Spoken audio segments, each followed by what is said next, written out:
dalam rangka mengembangkan kembali rohani atau al-hayatur ruhiyah supaya memiliki kuwah, ya, al-kuwah menghadapi constraint berbagai tantangan hidup. Kita lanjutkan kembali kajian-kajian dan salah satunya adalah Sirah Nabawiyah.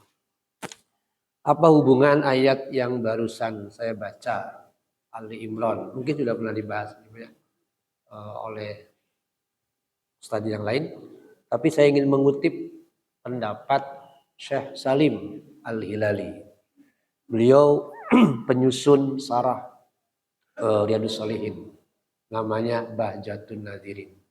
Tapi beliau juga mengarang sebuah kitab yang bersangkut paut dengan Sirah Nabawiyah.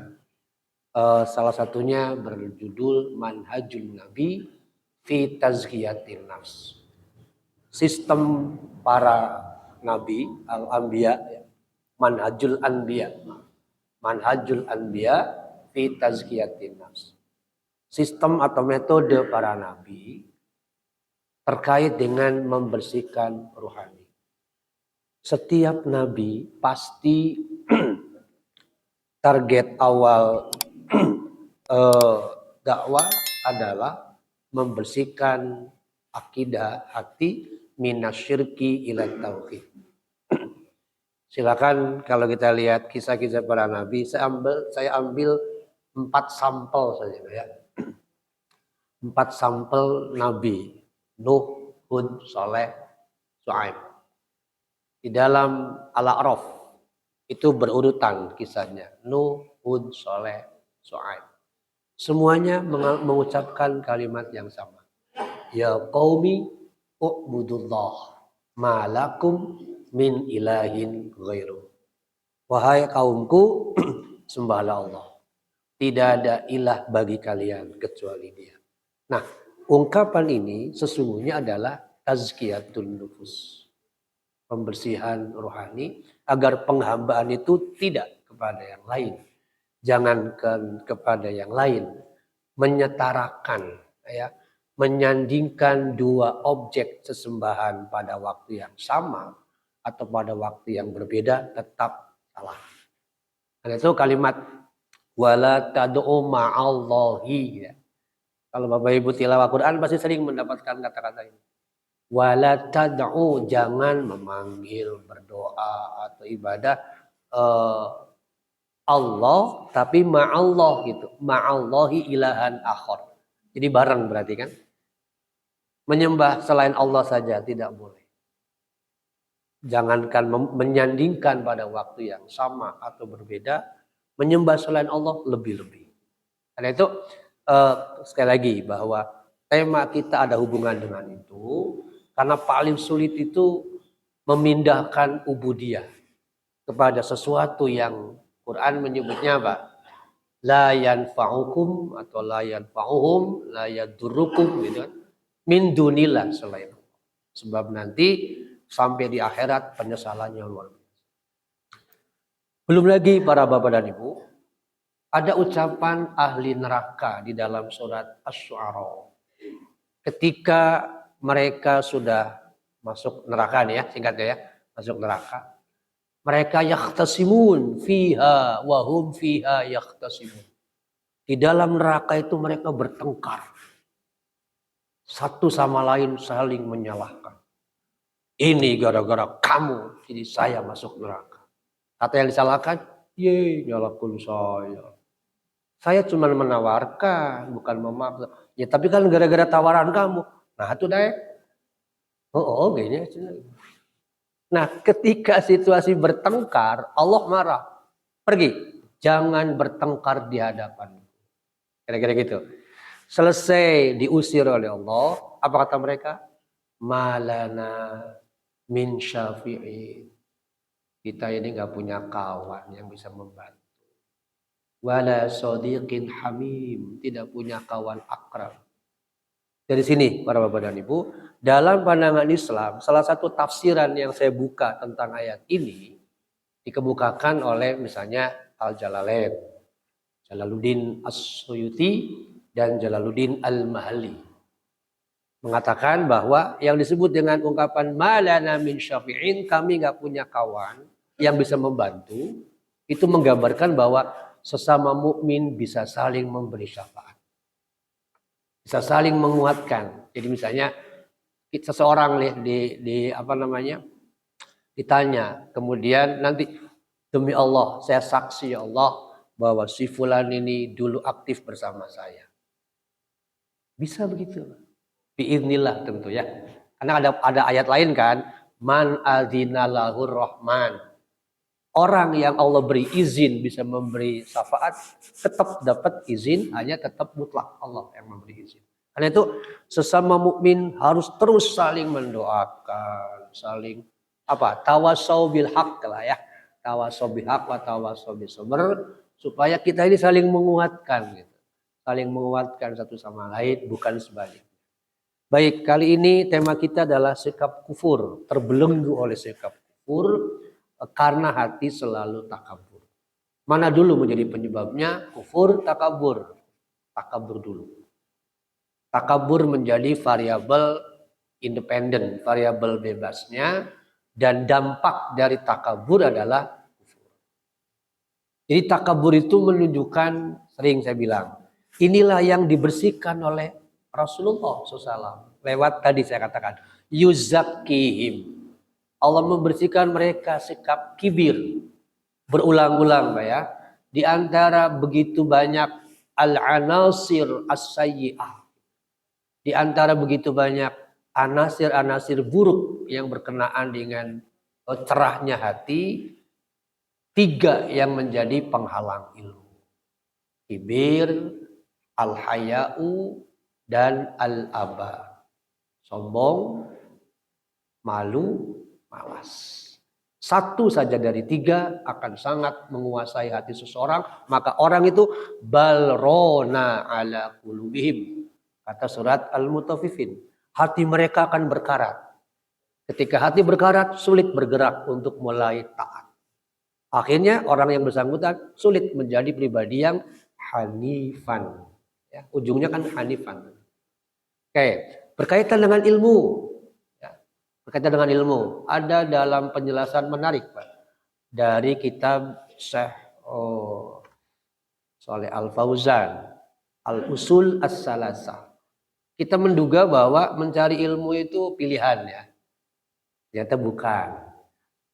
Mencari ilmu itu al-wajibu. Wajib. Laisa lahul mustahab wa laisa lahul mubah. Mencari ilmu itu bukan boleh, bukan dianjurkan, diwajibkan. Berarti man taraka fa'ili. Ketika kita meninggalkan kewajiban itu, maka dia dosa, ismun. Bukan saja ismun secara keseluruhan, termasuk asimun qalbu. Hatinya pun penuh dengan hati yang berdosa. Jadi itu semuanya berkaitan satu sama lain. Ketika kibir menguasai hati seseorang akan sulit. Ini paling berat untuk menghancurkan kibir itu, baik takabur maupun istikbar. Nah kalau 2 kibir, yakni takabur dan istikbar menguasai hati seseorang, maka kufurlah yang akan mendominasi kepribadian. Seperti apa? Kita lanjutkan. Karena ini serial, senantiasa mereview beberapa waktu atau beberapa poin pembahasan yang lalu. Kita sudah selesai membahas mengenai Isra Mi'raj, sebuah peristiwa bagian dari mukjizat yang Allah berikan kepada Rasulullah SAW. Agaknya ayat yang bisa menjadi bagian dari peristiwa bahwa beliau dibawa ke alam gaib yang sedemikian kental adalah Al-Imran 179. Di ayat ini, para Bapak dan Ibu, separuh dari ayat ini menguraikan mengenai kepastian adanya seleksi. Maksud saya gini Bapak Ibu. Kata Allah, maka Allah tidak mungkin membiarkan kalian keadaannya begitu-begitu saja. Maksudnya masih tercampur antara al-mu'minuna haqqan dengan al-munafiqun. Maka untuk menyaring mana yang mujrimun, pendosa, mana yang mukminun, lewat apa? lewat yamizal khabitha minat thayyib. Lewat tindakan Allah akan memisahkan mana yang buruk, mana yang baik. Mungkin supaya sederhana, saya kaitkan dengan ibu saya atau ibu-ibu dulu ketika mau masak nasi, nanak nasi, harus tahun salah Bu? Napian ya Pak ya, pakai nyiru ya, kayak digebrak-gebrak dia, ya dikatasin, diputer-puter, bari do muter lagi sarua gitu-gitu gitu. Ada tak? Muter-muter. Pertanyaannya, naon anu berpisah? Anu minggir naon tak? Satu, beunyeun. Dua, gabah. Tilu, batu atau tapi gesing. Otomatis. Terus yang dibuang yang mana? Berasnya atau batunya? Oh, pira aku berasnya dipicun. Dibuang tuh, gabahnya dibuang, batunya dibuang. Nah, gabah, batu, benyer, itulah yang yamizal khobis. Ini khobis, buruk, buang. Yang dipilih, yang toyibnya.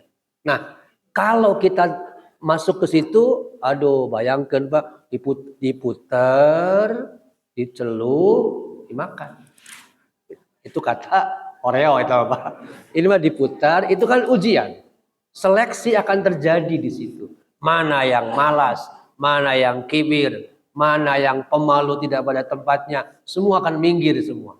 Yang muncul adalah hasilnya. Banyak sekali di dalam Quran menggunakan kata al-masalu atau perumpamaan. Termasuk misalnya di surat lain. Intinya sama, memisahkan al-khabis minat thayyib. Nah, di sini para bapak dan ibu, kita harus memiliki al-quwatus sober, kekuatan sabar. Bukan saja cara yang kita tempuh, tapi juga ruhaninya di sini tetap yakin bahwa insya Allah tidak ada yang sia-sia apapun yang kita lakukan dalam Islam gitu ya. Nah, poin kedua masuknya ke sini 179 Ali Imran itu apa? Allah mengatakan makan Allah liyut li'akum alal ghaib. Allah mustahil memberikan kemampuan kepada seseorang bisa memasuki alam gaib. Ini sifatnya umum. Mustahil manusia bisa memasuki alam gaib. Tapi ada kalimat walakinnallaha yajtabi mir rusulihi mayyasha. Tapi Allah memilih di antara rasul yang ada mayyasha'u, orang yang dikehendaki. Nah, orang yang dimaksud adalah beliau. Umum tadi kan, yang namanya Arash, yang namanya Sidratil Muntaha, Baitul Ma'mur itu kan puncak kegaiban. Berlaku ayat ini, nggak mungkin bisa memasukinya. Mustahil. Namun ada kalimat, walakinnallah. Tapi Allah bisa memilih. Nah, disitulah Rasulullah SAW terpilih oleh Allah untuk bisa memasuki alam gaib. Padahal Ibrahim alaihissalam pun sama Pak. Pernah dipilih juga oleh Allah. Ijtabahu wahadahu ila siratim mustaqim. Itu pernah dipilih. Mungkin lain waktu kita bahas tentang 4 karakter Ibrahim alaihissalam. Dari sekian banyak yang menarik untuk bisa kita tiru. Karena ada hubungan dengan atina fid dunya hasanah. Bukankah kita sering baca doa itu Pak ya? Malah disebut sebagai doa sapu duka atau sagolena atau sapu. Disebut sapu jagat. Masya Allah. Mungkin lebih dari sapunya nenek lampir kalinya. Yang pasti sapu jagat, entah siapa yang memberi nama, itu saya juga belum tahu siapa mulainya. Kalau di kampung saya ada namanya Pak Haji Robbana. Karena kalau doa cuma bisa Rabbana atina fid dunya. Maka dikenallah Pak Haji Robbana. Nah, pembahasan Isra Mi'raj seperti itu gambarannya para bapak dan ibu terkait dengan gambaran tadi ya. Yang terakhir intinya adalah digambarkan bahwa salah satu yang diceritakan oleh peristiwa itu di mana beliau ditawari 2 perkara. 1 al-khamr, 2 al-laban. 1 susu, 1 khamr. Ternyata dipilih oleh beliau al-laban. Lalu Jibril mengomentari, oh bagus sekali. Itulah al-fitrah. Ya, susu diambil oleh beliau menggambarkan kemurnian. Tadi ya, tazkiyah. bersihan hati oleh Jibril ketika beliau melakukan tindakan yang sangat menarik, yakni mengambil susu. Dalam arti, nah di sini Pak, siapapun yang sekarang jauh dari Allah, pasti qoblal maut akan menyerah. Sering saya sebutkan, Fir'aun itu satu contoh saja. Siapapun dari kita yang hari ini keras hatinya luar biasa, silakan. Allah punya izzatul qahri. Allah punya kekuatan metode untuk mengalahkan siapapun. Maka Allah sering menyebut dalam Quran kalimat la'allahum yatadarra'un, supaya mereka kalah. Lewat apa? Lewat bencana. Lewat petaka yang tak masuk akal. Baru di situ banyak sekali contoh individu ataupun kelompok masyarakat. Makanya kerelaan itu kadang-kadang diungkapkan Quran lewat dua kata Pak. Tau'an wa kurhan atau karhan. Ada orang yang taatnya sukarela. Kita alhamdulillah nih masuknya ke sini. Kenapa? Meskipun tidak ditampar dulu. Ya, tapi boleh jadi ayah di antara orang lu ditampar heula. Alias diberikan sesuatu yang sulitnya luar biasa baru. Ya Allah. Ya laitani qaddamtu li. Misalnya gitu. Ada banyak Pak. Nah itu gambarannya ya. Jadi fitrah itu pasti. Siapapun kita akan kembali kepada Allah. Membutuhkan Allah. Kemudian Bapak-bapak dan Ibu. Ini juga sudah tentang perjalanan beliau melihat sungai Efrat. Ya. Bahwa sungai Efrat merupakan bagian dari sungai yang ada di surga. Kemudian baru kita lanjutkan. Tak lama setelah Rasulullah SAW mengalami atau menjalani peristiwa yang sekaligus menjadi rihlah turruhiyah, istilah saya ya, rihlah batin. Mungkin Bapak Ibu kenal istilah kurang piknik. Nah, jadi kalau misalnya Bapak uring-uringan wae, Ibu kudu bilang Pak urang piknik lah, mana eta taman lansia begitu. Kata lansia itu. Begitu kan gratis taman lansia atau sebaliknya gitu. Kalau supaya tidak uring-uringan terus itu rikhlatur ruhiyah. Sederhana sebetulnya ya. Rikhlatur ruhiyah atau Allah sering bilang kan famshu fi manakibiha kan gitu. Berjalanlah ke seluruh pelosok bumi. Ayo silakan. Traveling katanya ya. Famshu itu menggambarkan perintah, berjalanlah. Terus fangzuru atau falyangzur. Perhatikan, amati. Oh, begini. Jadi observasi itulah yang semestinya kita lakukan. Kalau saya kaitkan dengan bisnis, ada seorang penulis membuat tulisan menarik, inovator DNA. DNA inovasi, inovator. Ternyata inovator DNA itu salah satu poin pentingnya apa? Observing. Pengamatan. Quran menyuruh nggak pengamatan? Nah itu konsepnya ada dalam Quran, yang mengamalkan mereka. Itu luar biasa sebetulnya. Cuman mereka perspektifnya bisnis. Kita enggak, tidak semata-mata bisnis. Ada aspek akidah di situ. Fal yang dur gitu kan banyak sekali ya. Nah hadirin para bapak dan ibu, penjelasan tentang kegiatan dakwah berikutnya adalah falamma asbaha, esok harinya setelah peristiwa Isra Mi'raj tadi, beliau seperti biasa ya berada di tengah-tengah fi qaumihi akhbarahum. Beliau menerangkan peristiwa itu. Seperti biasa Bapak Ibu. Mana ada sih yang percaya semalam Isra Mi'raj Isra ke mana? Masjidil Aqsa, Mi'raj ke atas mimpi kali. Pasti pakai logika, Pak. Sulit diterima itu. Bagaimana bisa kamu semalam ke Sidratul Muntaha? Dasar. Gitu Pak. Itu bayangkan. Maka ketika beliau menerangkan itu, justru tadi sekali lagi ya, semakin min ayatihil kubro. Bapak perhatikan. Min ayatihil kubro. Artinya kalau Musa alaihissalam min ayatihil kubronya adalah kayu, tongkat, berubah jadi ular. Itu belum seberapa kan Pak? Meskipun itu juga kaget luar biasa. Ini jauh melebihi batas akal manusia. Di situ. Jadi min ayatihil kubro. Tanda-tanda kekuasaan Allah yang luar biasa. Sehingga secara logika akan sulit. Namun seperti biasa pula bahwa orang pertama yang meyakini terkait dengan peristiwa ini adalah Abu Bakar radhiyallahu anhu. Dua sahabat yang mendapatkan gelar istimewa. Pertama Umar dulu ya. Ketika Umar masuk Islam, kemudian menggagas, ya Rasulullah, kita ini benar, masa kita diam saja? Kita buktikan bahwa kita kuat.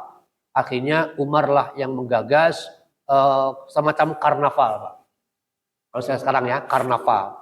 Umar satu kelompok, kemudian kelompok kedua dipimpin oleh Hamzah, mereka keliling kota Mekah sambil bertauhid, bukan talbiyah tapi tauhid. La ilaha illallah, la ilaha illallah, keliling, dipukuli, dilempari. Dari situ kemudian Umar mendapat gelar Al-Faruq karena keberaniannya menghadapi mainstream yang ada. Kalau Abu Bakar radhiyallahu an, ini peristiwanya yang mendapatkan gelar As-Siddiq. Sebab nanti ada ucapan, apapun yang engkau katakan ya Rasulullah, aku percaya. Mahal sekali, Pak. Mempercayai orang itu tidak mudah. Sebagaimana mendapatkan kepercayaan orang.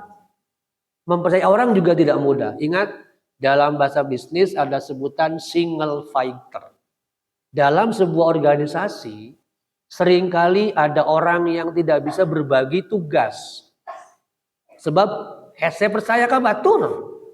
Hati-hati, Pak. Tapi sering menyalahkan orang lain. Ketika apa yang diamanahkannya merasa tidak selesai, akhirnya udahlah usahanya Pak, yuk. Udah saya deui atuh, bolak-balik Pak gitu. Hati-hati, Pak. Mari kita sama-sama mudah dipercaya, tapi juga mudah mempercayai orang. Kalau dua sifat ini ada, insya Allah organisasi itu normal jalannya. Kalau tidak, sulit sekali organisasi sebuah kelompok kecil manapun ya. Kalau itu tidak terbentuk, susah. Kembali ke sini para bapak. Jadi beliau kemudian menjelaskan ketika kaum musyrikin Quraisy bertanya, emang apa tandanya bahwa engkau sudah berjalan ke sana? Di situ dijelaskan oleh beliau ya, tanda-tanda kekuasaan Allah sepanjang perjalanan itu. Nah, tapi secara keseluruhan kejadian yang disampaikan tadi bukannya menambah beriman seperti biasa ya, tapi nufur. Quran sering menyebut dengan kalimat la yaziduhum illa, ya. Tidaklah menambah kepada mereka kecuali kekafiran. Apa sebabnya selalu menambah? Setiap penjelasan ayat, setiap penjelasan yang disampaikan beliau bukan menerima, tapi la yaziduhum illa. Ini bukan saja Rasulullah SAW, tapi juga Nuh. Bapak Ibu bisa perhatikan nanti di surat Nuh ya. Di surat Nuh juga ada ungkapan yang menunjukkan keluhan Nuh alaihissalam terkait dengan dakwahnya. Apa kata beliau? Misalnya ayat yang 6. Falam yazidhum du'ai illa firara. Tidaklah menambah mereka ajakanku, dakwahku, illa kecuali firara, kabur. Firor, kabur, lari dari penjelasan beliau. Tapi nggak percaya. Nah ini uniknya sekali lagi ya, orang yang memang hatinya terbuka biasanya tidak kabur, malah sebaliknya akan mencari. Contoh, sekarang mu'alaf banyak begitu Pak konsepnya. Selama ini dia membenci, tapi dia mikir, saya membenci sesuatu yang tidak pernah saya ketahui apa sebetulnya. Saya bukan orang bodoh. Harus saya cari. Kenapa saya membenci? Baru dia pelajari.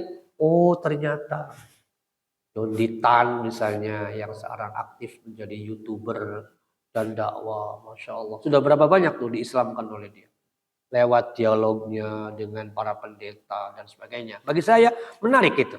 Bahwa awalnya dia nggak suka. Tapi lama-lama saya membenci sesuatu yang tidak pernah saya kenal. Ini tidak fair. Maka dicari ternyata luar biasa Quran. Nah balik lagi Quran. Jadi Al-Quran yang sering menggetarkan orang-orang yang tadinya takabur tadi. Ketika berbalik cara berpikirnya. Tidak begitu. Nah, musyrikin Quraisy nufuron alias firoron, lari tadi. Ya, meskipun percaya ketika mereka menjelang maut, qoblal maut, pasti larinya itu menyesal di situ. Ingin balik lagi, tapi tidak kesampaian. Bahkan ketika lari mati dalam keadaan kafir, meninggal setelah meninggal di alam kubur, mereka juga ingin balik lagi. Rabbirji'un la'alli a'malu sholihan fima taraktu. Ya Allah, kembalikan hamba. Saya ingin beramal soleh yang selama ini aku tinggalkan. Itu sama dengan butuh kan? Cuma sudah di alam kubur. Jadi semua orang akan begitu. Maka balik lagi, bersihkanlah hati dari kibir, dari al-haya'u tadi, dari al-aba'u itu, dari malas yang Masya Allah menguasai hari ini di setiap hati orang mukmin. Ya. Harusnya tidak malas, malah ini sebaliknya. Berbeda dengan sikap musyrikin Quraisy yang nufur dan kufur, lari dan ingkar. Ya. Nufur itu lari, kufur itu ingkar. Dua sifat yang saling terkait. Nah, mereka menjadi pribadi yang botol kosong tapi tertutup. Botol kosong yang tertutup. Abu Bakar sebaliknya, Pak. Botol setengah isi yang terbuka. Yukol beliau dikatakan bahwa Sumia Abu Bakri radhiyallahu anhu siddiqan. Gelar tadi sudah saya sampaikan, gelar beliau kepada Abu Bakar radhiyallahu anhu adalah siddiq. Kenapa? Karena tadi beliau membenarkan apapun yang terjadi yang disampaikan oleh beliau. Beliau tidak pernah ragu sedikit. La yartabu. Quran beberapa kali menyebut kata itu tuh, Pak. La yartabu. Mereka tidak pernah ragu. Seorang mukmin tidak boleh ragu sedikit pun.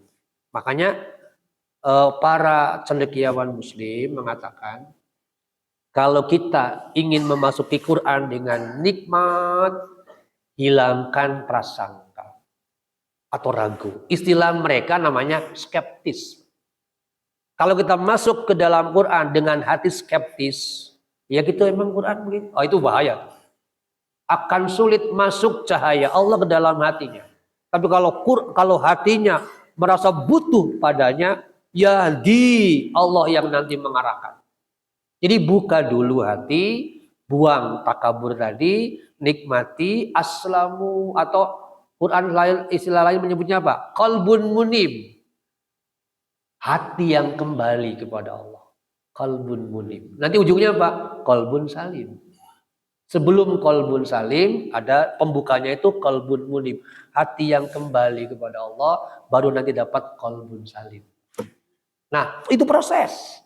Ya, kembali tadi. Kemudian kalimat la nuriyahu min ayatina itu menggambarkan bahwa Allah memang memperlihatkan peristiwa itu kepada manusia sebagai bagian dari min ayatihil kubro, ayat-ayat tentang kehebatan Allah di alam semesta. Ayat inilah yang sudah kemarin kita singgung, yang menunjukkan ayatul kubro. Jadi min ayatina ada dua kata ya, min ayatinal kubro. Bisa untuk Musa alaihissalam, bisa juga untuk Rasulullah SAW. Tapi secara umum semua nabi mendapatkan itu. Waliyakuna minal mukinin, tujuan akhir dari dikemukakannya ayat kubro, kekuasaan Allah tadi adalah agar kita menjadi bagian dari minal mukinin. Ibrahim alaihissalam disebutnya begitu. Kita pun sama, Pak. Kalau kita ingin menjadi bagian dari minal mukinin, orang yang yakin tadi, sering-seringlah observing sambil melihat, oh subhanallah, banyak sepele sebetulnya Pak di sekitar kita, tapi memperlihatkan tadi ayatul kubro, dan itu semakin yakin. Contoh kecil tadi, contoh sederhana. Untuk membuktikan min ayatil Quran, tanda kekuasaan Allah itu, gak lihat saja yang di sekitar kita ya, biji belah, biji terbelah, ditanam di dalam tanah, kemudian keluar tunas. Pertanyaannya, siapa yang menggerakkan itu? Itu kan? Maksud bertanya, adakah gerak sendiri tunas tadi terbelah? Lalu pecah tanah yang menutupinya. Adakah dalam Quran? Itu semua ada, Pak, prosesnya. Terbelahnya biji, apa kata Allah? Wal falikul isbah wan nawa. Dialah Allah yang membelah biji. Tapi sayangnya, teman-teman guru biologi misalnya, nggak pernah membahas siapa yang membelah biji. Selalu mengatakan, ya belah sorangan. Emang bisa belah sorangan? Nggak bisa kan, Pak? Ada proses penentu lain. Nah, pertanyaannya, who is man? Gitu. Siapa yang menjadi pembelah itu? Ya pokoknya melah sorangan. Angger wae melah sorangan. Siapa yang membelahnya? Nggak mungkin kan, Pak? Bisa sendiri. Itu Quran. Baru kemudian setelah tunas biji terbelah keluar tunas. Tunas karena ingin hidup menonjok tanah, retak tanahnya. Syaqqal ardo. Siapa itu semua? Allahu Akbar. Itulah min ayatil kubro. Kan kita tidak bisa memanfaatkan media itu untuk menanamkan akidah. Padahal itu akidah sekali. Akidah yang sangat kuat terkait dengan kebenaran Quran dan kebenaran Allah. Ya. Nah, para bapak dan ibu, disinilah kemudian Ibnul Qayyim menyebut liyakuna minal mukinin. Apa makna minal mukinin? Beliau menyebutnya salasul akwal. Ada 3 arti. 1, wahdaniyatullah wa qudrati. Bahwa orang yang mukinin adalah orang yang yakin keesaan Allah dan kekuasaannya. Kedua, orang yang nubuwah, yakin kepada nubuwah dan risalah.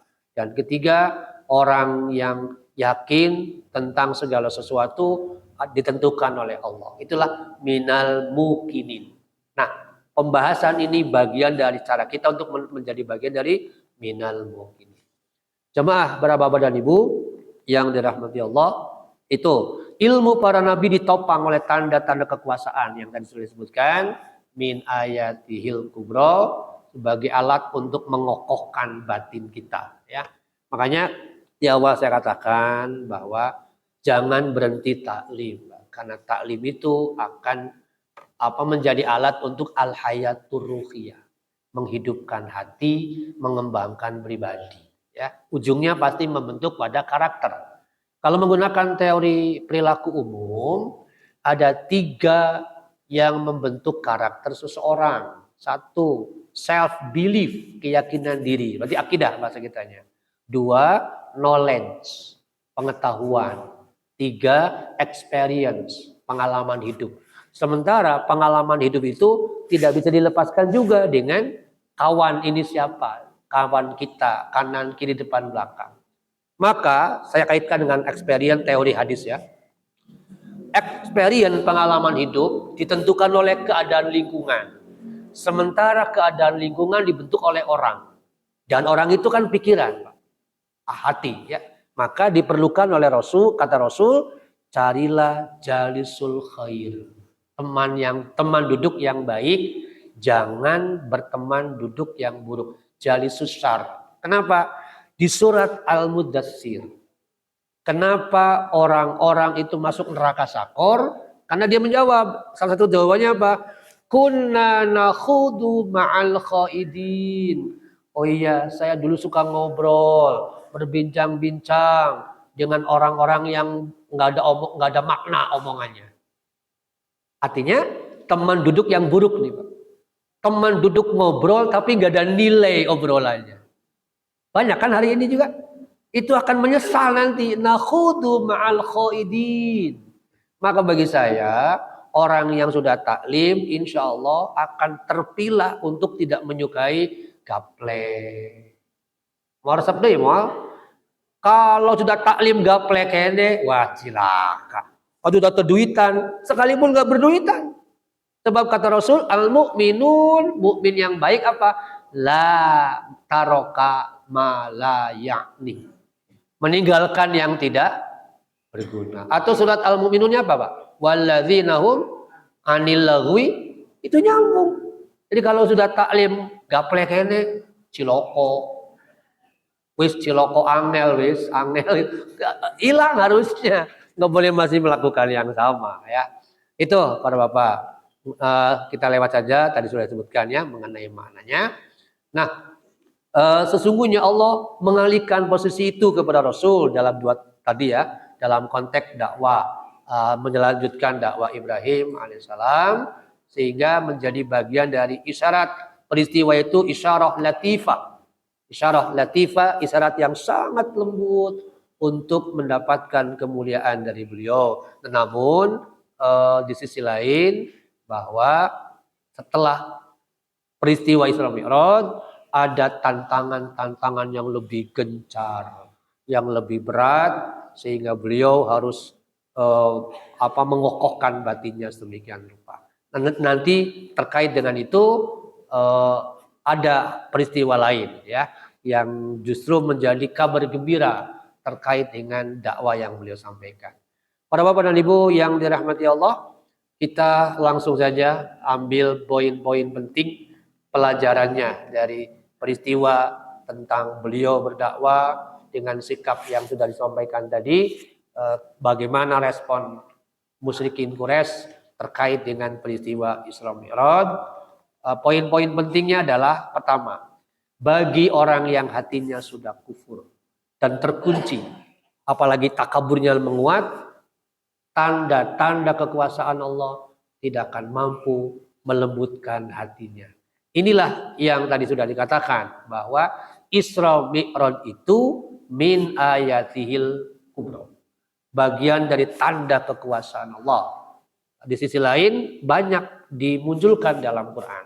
Nah, surat Al-A'raf 146 ini bisa menjadi renungan buat kita. Hari ini masih banyak tuh.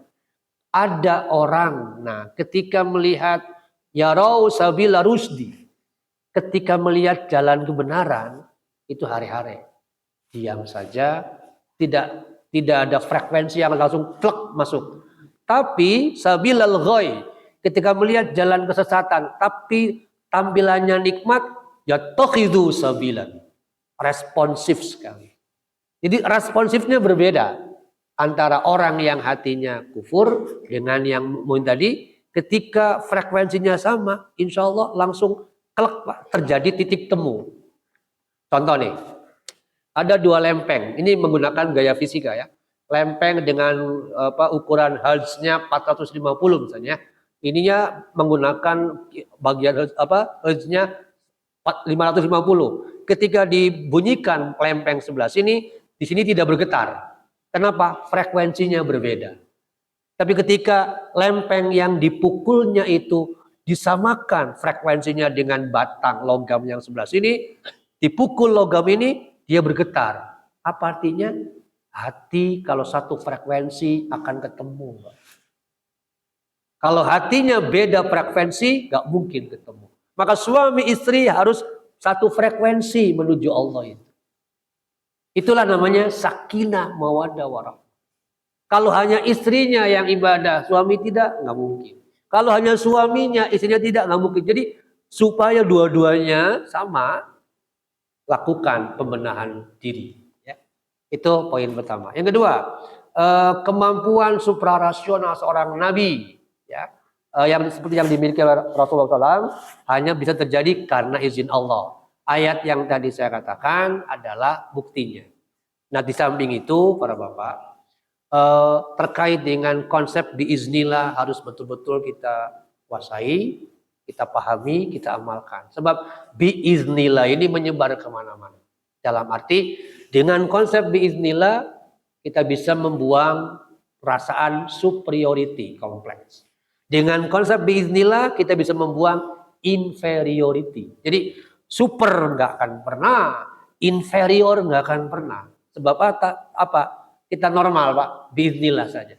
Selalu mengatakan alhamdulillah ya dengan izin Allah. Tidak akan terjebak oleh kata-kata ini kalau nggak ada saya, enggak. Sebab dia yakin biiznillah. Ya, konsep itu harus kita perkuat agar bisa menjadi ladang sedekah hati ya. Nah, para bapak tadi sudah disebutkan bahwa Rasul itu sangat banyak. Ada yang disebutkan, ada yang tidak. Ayat-ayat ini saya cantumkan untuk menunjukkan betapa Rasul itu diperkuat oleh banyak dalil ya.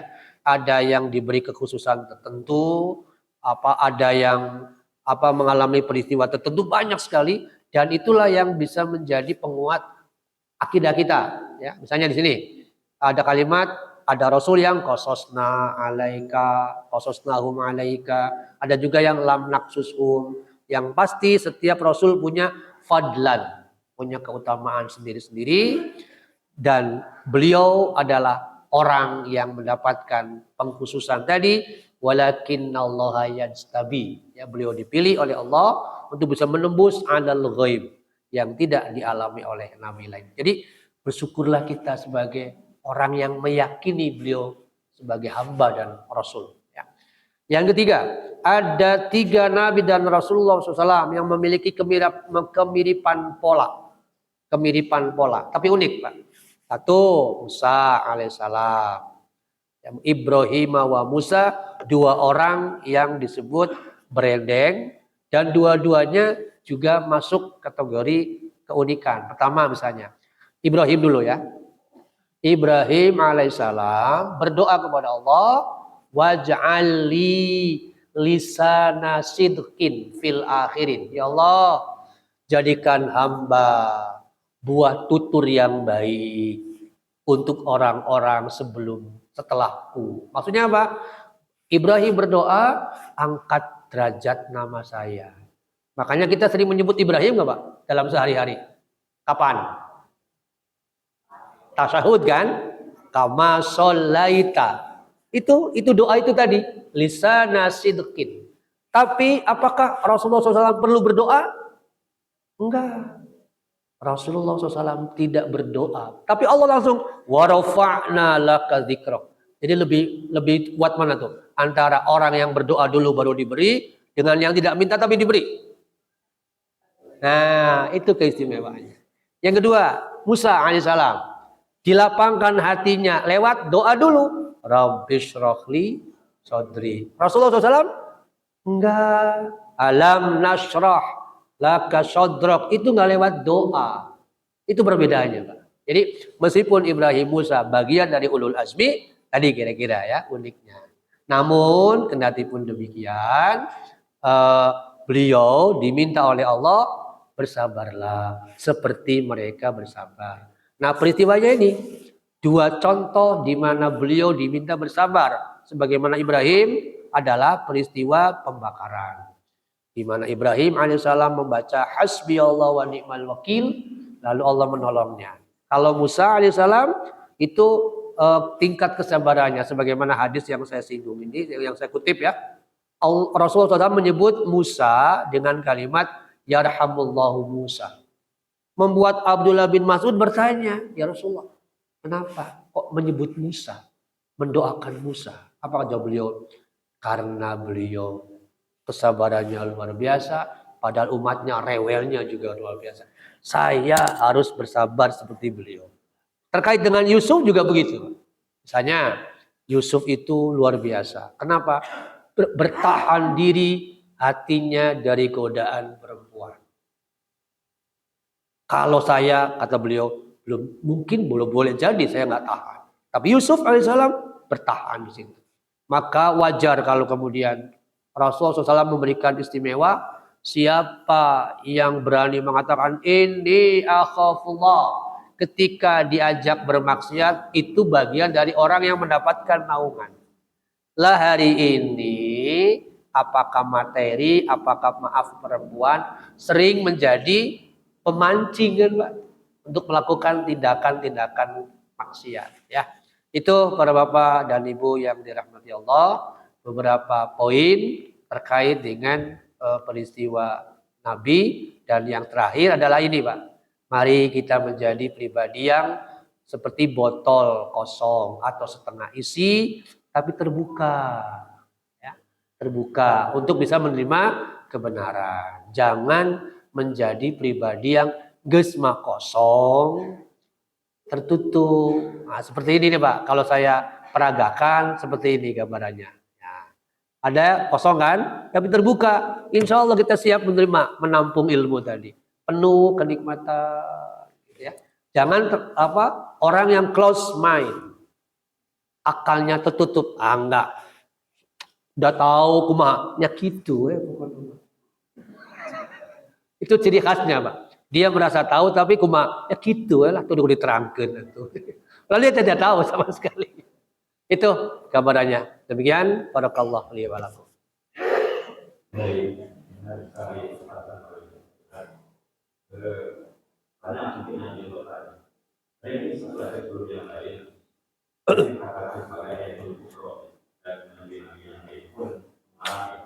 Ada suatu perbedaan yang akan menolak kalau kita membaca riwayat Nabi yang secara penulisan Nabi Musa, Nabi Ibrahim, Nabi yang lain. Isra Mi'raj dikatakan mujizat dan lain sekali maknanya seperti misalnya berita sholat. Tetapi kalau kita kaji dalam berbagai kasus tidak ada bukti empiris sedikitpun. Memang ada beberapa yang mengatakan makanya di batu yang tadi berkata tapi kan itu juga mungkin menjadi hikmah. Nah, mungkin masih apa? Ini hikmah benar, tetapi sedikit pun tidak empiris dan bisa dilihat oleh orang-orang pada waktu itu di masyarakat itu ya. Tapi orang-orang yang beriman justru menunjukkan kepada keyakinan ya. Mungkin bisa dibuat. Baik. Ada banyak ayat yang karena kedangkalan logika manusia waktu itu sulit membuktikan mengubah sesuatu yang katakanlah abstrak, ya, menjadi konkret atau real atau empiris tadi. Termasuk di dalamnya masalah Isra Mi'raj. Belakangan banyak ilmuwan fisika atau astronomi yang baru menemukan ternyata benar, bukan tidak mungkin peristiwa Isra Mi'raj itu didekati dengan perspektif sains, ternyata dibenarkan peristiwanya begini-begini. Artinya gambaran ini menjadi PR besar buat kita. Banyak ayat-ayat Quran yang Allah sembunyikan nilai-nilainya dan itu menjadi bahan kajian bagi mereka yang berminat akan menemukan nilai-nilai di dalamnya. Jangankan masalah alam, masalah sejarah saja masih banyak perlu diungkap tentang kebenaran sesuatu. Sehingga kisah para nabi tidak pernah disebutkan tentang tahunnya. Yang ditonjolkan adalah peristiwanya itu sendiri untuk menjadi bahan renungan, kajian mendalam. Disinilah kemudian mukmin dituntut, ayo cari, lakukan penelitian, riset tadi bagi mereka yang berminat, kemudian yang mendapatkannya sebarkan itu sebagai sebuah temuan bahwa Quran itu benar dari Allah, bahwa Rasulullah itu benar hambanya yang mengalami peristiwa unik tadi. Ada banyak Pak yang gambaran. Jadi gambaran Isra Mi'raj kenapa tidak disebutkan terkait dengan empirisnya waktu itu karena mereka kebiasaan orang-orang musyrikin Quraisy sulit untuk memasuki lebih jauh. Mereka hanya bangga dengan hal-hal yang bersifat turunan waktu itu tertutup untuk menindaklanjuti. Andai kata mereka percaya lalu bertanya di balik itu, kemungkinan besar mereka akan terdorong untuk melakukan kajian lebih jauh. Namun menolaknya lebih dulu dengan mengatakan bagaimana bisa ke atas, titik, udah selesai. Itulah takabur. Jadi takaburnya membuat orang berhenti melakukan eksplorasi lebih jauh. Kalau mereka percaya, insya Allah akan ada tindakan lebih jauh. Jadi big picture harusnya ya, melihat dengan gambaran besar, ini tidak. Sekali lagi, hari ini belakangan banyak ilmuwan yang awalnya skeptis, awalnya ragu tentang Quran, tapi dia berpikir terbalik. Saya meragukan, membenci sesuatu yang tidak pernah saya pelajari. Akhirnya diubah. Nah, ketika saya harus tahu, ketika dipelajari, baru di situ ternyata. Nah, jadi awal mulanya, kalau orang sudah menutup diri, nggak bisa Pak. Nggak bisa berkembang apa-apa. Jadi mari kita sama-sama open mind. Menjadi pribadi yang terbuka, bukan closed mind. Supaya ada kemajuan, progresivitas. Itu barangkali gambaran filosofis.